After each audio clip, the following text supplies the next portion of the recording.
Hello YouTube, this is Froogle, and it's day 2 of Flightsimcon 2015 here in beautiful Windsor Locks, Connecticut. My first time here actually. This event has been absolutely amazing. I'm coming back next year. The previous 2 years that they ran this, it was almost, we've been saying, to describe it in previous years, it was almost like a user group, and I'm squinting a little bit because it's a bright, hot, sunny day and the sun is right there, so forgive me on that. But we've been saying for the previous 2 years, it was almost like a user group. There's very small numbers, 30 people, 50 people maybe. And then this year, getting me involved, getting more publishers involved, getting more big names involved, it exploded. They've had hundreds and hundreds of people through the door. The place has been jam-packed. And the cool thing with this, if you're thinking of going next year, in 2016, the value of this is not so much in the main conference hall, the main exhibition hall, although there is some very cool stuff there. There are excellent exhibits there from people like A2A, from SciTech, from GoFlight, from Jetline Systems and more. I'm going to miss people because I don't have a list in front of me, but there's a lot of exhibitors here. The value of this event, however, is not really in that hangar. You get to go around that hangar and you can do it really in about an hour, 2 hours, and you're done. The value is in the seminars. They have a separate hall for people to speak and present. So I gave my speech, which opened the show yesterday. It was my history of simulation, you know, how I got involved in this and how I built Froogle Sim and all that kind of stuff. And then we also had Robert Randazzo flew in on the PMDG DC-3. He flew in yesterday and he gave some interesting bits of news. And this is the really cool thing as well. The show got big enough this year. I actually said last week that I wouldn't do a news show this week because I was at this event. This event actually made the news, which was amazing. Robert Randazzo announced that the DC-6 for X-Plane went into beta on Friday. I already knew that. I am one of the beta testers. He kind of outed me in that as well. But yeah, that went into beta for X-Plane on Friday. It's looking amazing. There will be updates on this channel showing you the DC-6 as we go through beta, as I get permission to do that, which is pretty cool. He also unveiled another cool bit of news. Get this, they are building a PMDG sim center. Now, one of the issues with getting time in an actual sim, like a level D sim, is it's very, very expensive. It's very hard to do. And all the instructors really want to do is throw you through procedures after procedures. It's designed for professional pilots. There aren't very many places in the world where you can go as a simulator pilot, as somebody who is just obsessed with flight sim, to fly in a proper full-size fixed-base sim. So what PMDG have done, they've been working on this very secretly, and they announced it yesterday. They have a networked version, I think, of the NGX running. Now, what that means is there are different computers running each of the displays. So the CDU, the PFD, the navigation display, the ND, the engine displays, the EFIS and everything else. There are separate computers all powering all of those, sharing the workload of the main sim. And then all those computers combined are being installed into a big fixed-based simulator being built by a company whose name I can't remember. It's very expensive, but they're going to have a whole set of these things in Virginia. And if you want to go up there and you want to fly and spend the day as a Southwest pilot, for example, shuttling up and down the east coast of the US, you can do that. If you want to go and do a long-haul flight, transatlantic, you can do that. Anything you can do in your desktop sim at home, this PMDG Flight Sim Center in Virginia is going to let you do as well, but using PMDG aircraft, very heavily modified to run in that networked and fixed-based environment. So the 737 is going to be there. The new 747 when it's finished. The 777 obviously is going to be there, and so on and so on. Very, very exciting news.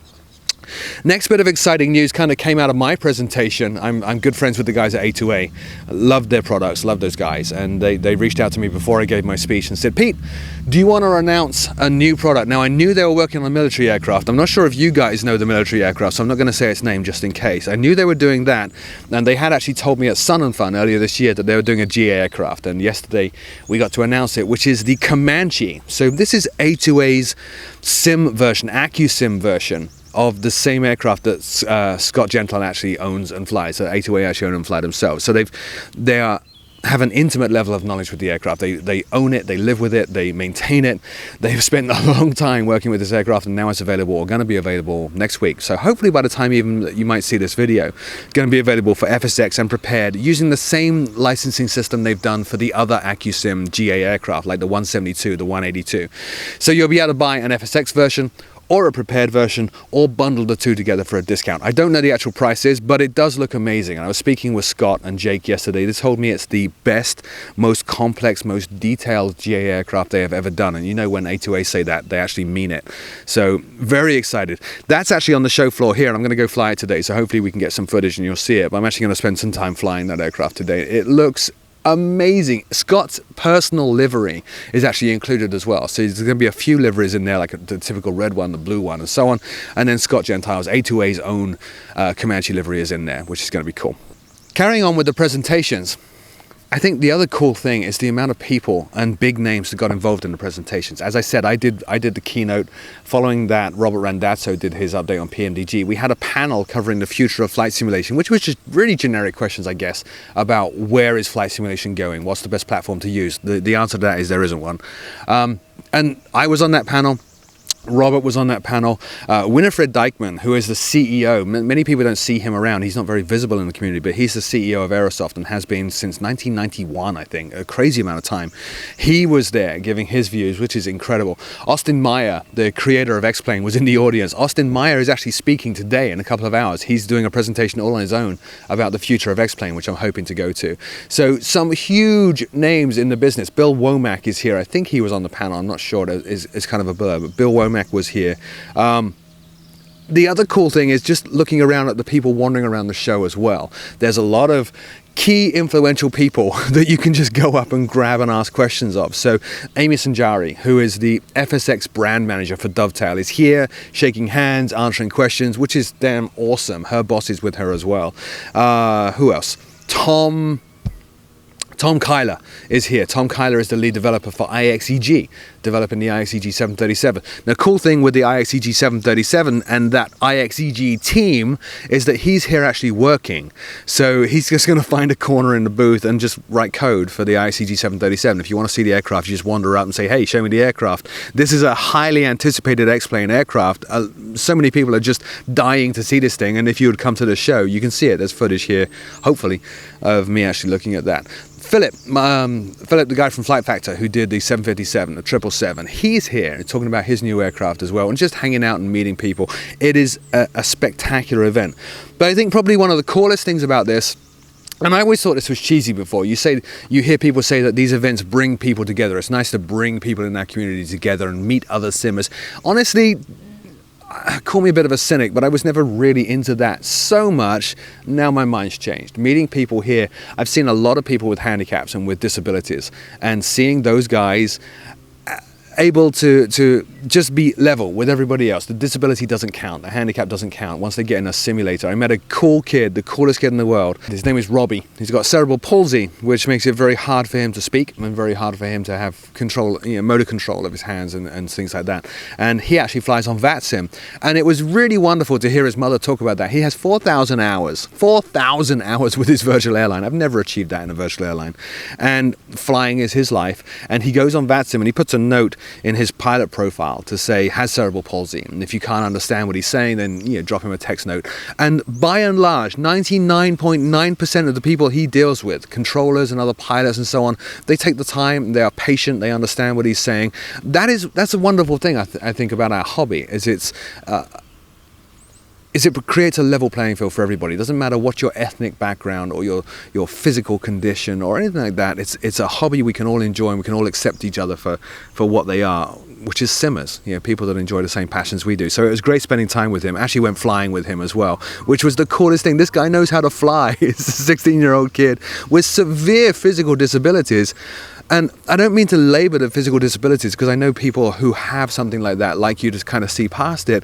But I think it's important to look at it, to recognize that something like that doesn't necessarily stop you from doing the thing you love. This guy can fly.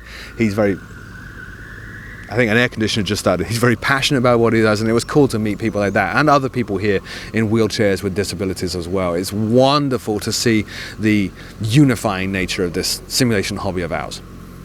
I got to say as well, I knew, obviously, coming here that that having my name attached to it was going to generate some more interest than normal. I didn't realize how much. So it was amazing to me. It choked me up a couple of times to see how many people here were happy to meet me and are fans of Froogle Sim. So all of you that came along, thank you so much for coming along and taking the time to shake my hand. I know by the end of the day I was kind of zoning out a little bit. I'd shaken hundreds and hundreds of hands and had people just constantly throughout the day, hey Froogle, hey Froogle, hey Froogle. But it was so good to meet all of you. It was really quite humbling as well. And for me as well, that's actually a big deal. I spend, as you know, a lot of time on YouTube, and I worry quite a lot, as anybody does on YouTube, about the negative comments and the haters and the trolls and all the idiots out there. They can really put a taint on the whole thing. You can have 45 or 40,000 or whatever thousand people watching the channel. It takes 4 or 5 people to start being idiots, and it sends the whole thing downhill in terms of the creator's mind. So it was wonderful to be here and to give my speech and to see an absolutely packed presentation room. There was not a spare seat when I was doing my presentation. That's cool. Does a Dash 8 taking off? It was so cool to see that many people all happy and to chat with them about sim. I had so many great conversations about simming. So thank you all for coming out, for seeing me and shaking my hand, and for also attending this great event. This is the coolest place in the world. See you soon.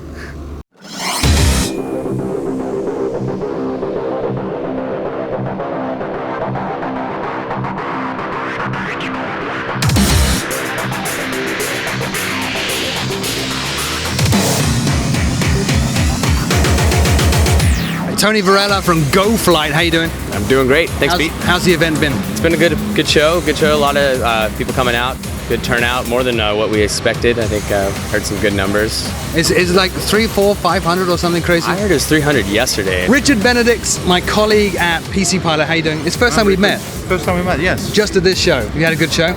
It's been a fantastic show. So you're here to cover the event for the magazine? Absolutely, yes. So not the next issue, or is it the next issue? It's coming out to the next issue, yes. Amy, how you doing? I'm doing great, thanks Froogle. So are you the only person from Dovetail here? No, I'm not. My colleague Nick is wandering around as well. You showing the new sim? We're not allowed to ask about the new sim. What do you think of the Cherokee? Comanche, sorry. I love it. I love it. I can't wait till it gets released because I am buying this thing. It's pretty nice, right? Yeah, it's a pretty nice thing. It's something different from the 172. I've been flying it for a long time, and he's a replacement. What you doing? Flying the NGX right now. You actually flying? Well, kind The of. speed's really low if you're flying. Yeah. 45 knots, definitely. You had a good show? Oh, it's awesome. You gonna come back next year? Definitely. And many more Simcons to come after that. Awesome, man. Thanks. A good show? Yes, very good. Was it the best show ever? Oh, absolutely. Well, I only had last year to compare. It was definitely better than last year. Why was it better than last year? Oh, twice as many people, for sure. Twice as many people. So what have you been doing the whole excitement. show? What have you been doing sitting here the whole time? I've been flying almost 2 hours, left Bradley International, and I'm just about to land at Nantucket. Oh, shiny expensive. Very cool. I need to get these. I got that one. I did the video on that one. That's the Throttle Quadrant. I need that. I need that. My life is not complete without that. What do you have? What is this? Is that like a bottle opener? I have no idea what that is. There's mints, polos.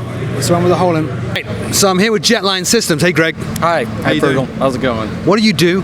Well, we're Jetline Systems. We've been around for about 9 years, and our concentration is building flight simulator computers. Okay. Designed just for either the enthusiast level up to FAA-approved devices. Okay, anywhere in between. So you're not your typical boutique PC builder. You're not like an Origin or an Alien where you don't just build a PC and ship it out.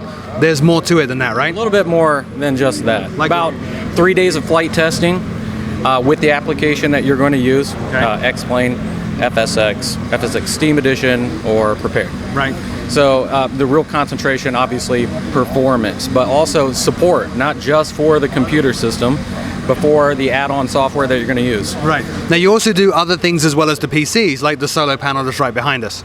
Right. So we do other types of integration, like this is the Virtual Fly Solo Panel and the Virtual Fly Yoko. Wait. I didn't even know that. I know this is Yoko the Yoke that I just reviewed, but this is their panel as well. Yeah, Virtual Fly. This is the solo panel from Virtual Fly over in Barcelona. That is too cool. How much does something like this cost? How much would this set me back? To the States, probably the yoke and the panel around $5,000 right now. That's pretty cool. And it's all screens behind there? Yeah, actually, this is a computer inside of here with a screen. It's a computer in it, yes. That's awesome. And then it's sim connected to the visual computer. Now you also do other stuff as well. I saw some pictures last night. You were showing me at dinner. You'd have like almost full cockpits in people's houses. Right. Well, we help cockpit builders. Usually, some of those are home built or purchased from like Flight Deck Solutions or some other company, and we help them get the technology together to integrate into their home cockpit. So like full replica 737 center console, MCP, everything. Everything from that down to a home built thing that you make yourself. What's the most expensive one you've done for a personal private customer? Probably around 50,000. That's insane. That's insane. I need to review one. Yeah. You need to send it. You should just put one in your house. Jetline Systems are in Tampa. You can find them on the web at www.jetlinesystems.com. Thanks for your time, Greg. All right, thanks for See you soon. Thanks.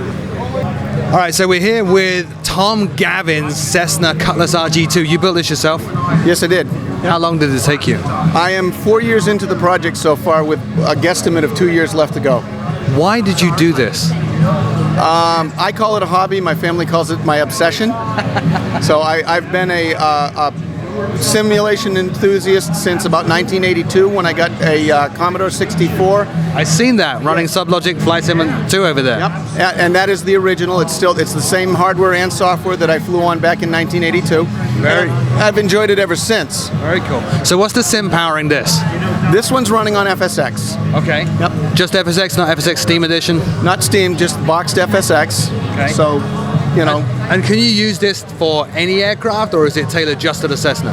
It's very Cessna-esque, and right now, because of the configuration of the hardware, limited to single-engine GA. Okay. But I do have plans to add a bolt-on dual quadrant to do small GA twins. Okay. So we'll be doing that, but it'll always have that Cessna feel. All right, so I'm walking around, and this guy comes up to me and says, I got a sim outside in a van, which sounds really dodgy. So we're gonna go see this. Your sim is outside? Yes. In a van? Yes. You know how weird that sounds, right? Yeah. There's free candy there too, I guess.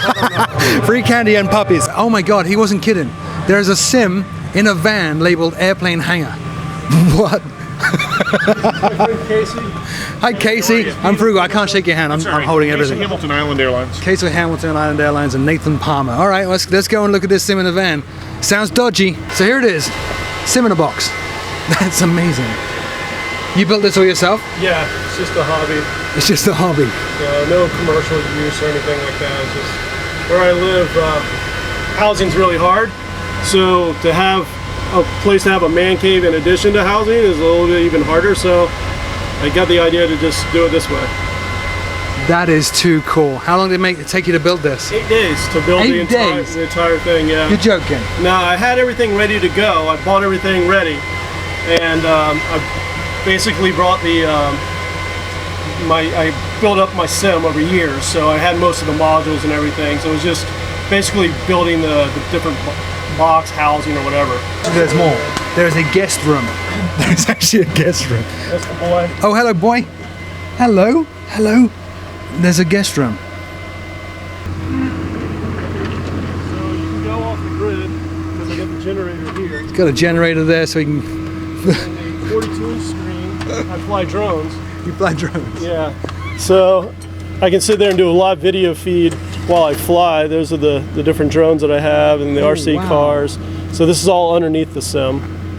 And then if I raise it up a little bit more, this is the back of the computer here. So you can have easy access to the computer, even though it's wedged in front of the panel. All right, so I don't know where I am. I'm at FSFX Packages, which is a really catchy name.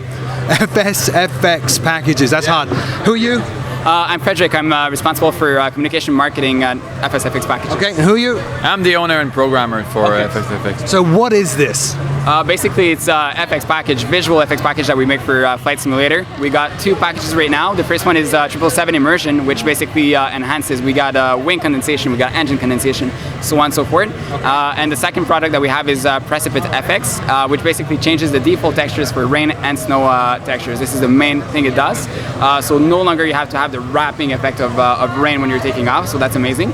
And also when you're flying general aviation airplane, you don't no longer have the big whooshy water stuff in the back since it's more realistic. Exactly, and it's really good on performance as well. So that's what we do basically. Where do people find your product?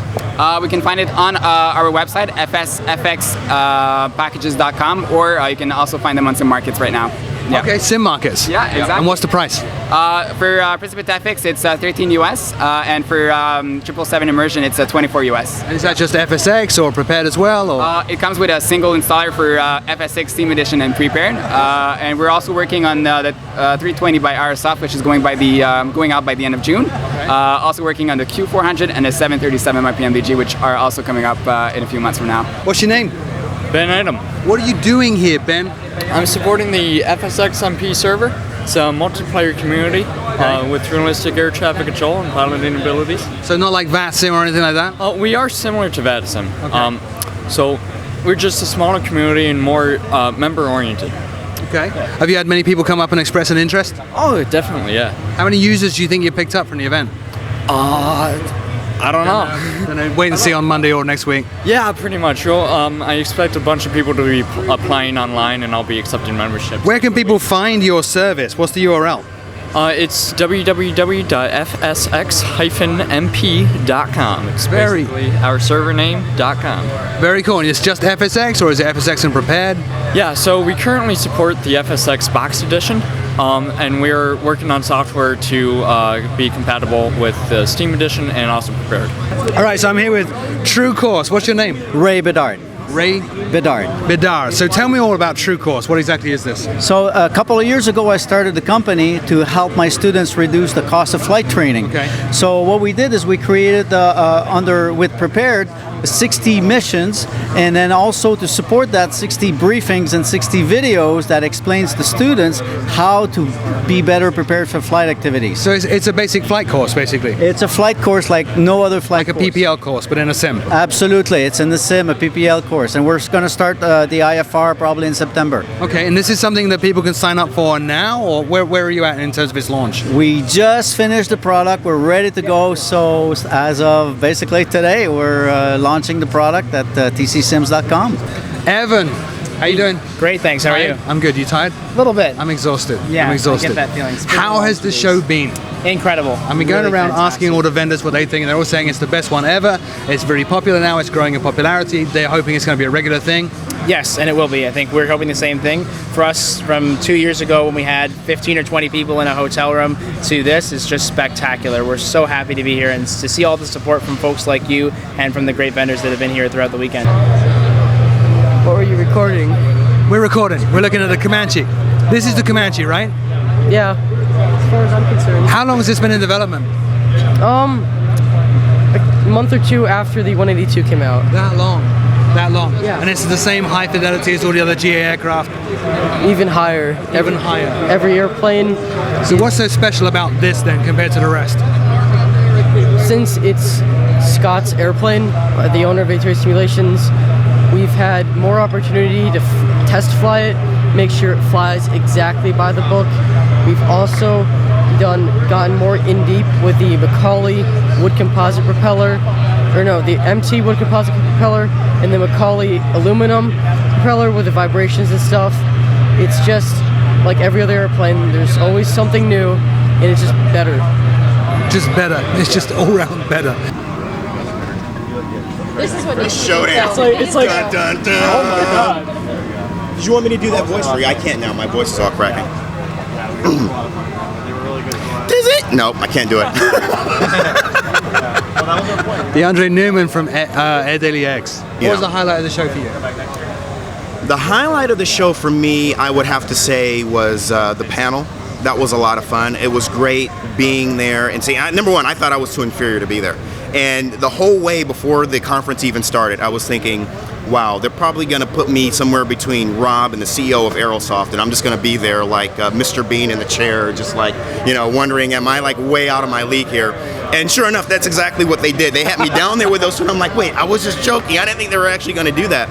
But it was really great to see that, because you had the founder of Flightsim.com, the guys who run iVal and VATSIM, and founder of Aerosoft Aerosoft right next to me, and to hear all of their different insights and opinions and across the flight simulation spectrum. And it was great to sit there and chat, and believe me, I wish we had a round table and we can all just talk to each other. But it was a highlight to just sit there and chew the fat, especially with you as well. So I would say that was the definite highlight. Besides that, just the support for everyone who came out, and the fact that it was so big. Winfrey from Aerosoft said that he's been going to conventions in the States for years, and this is by far has been the biggest one he has ever seen.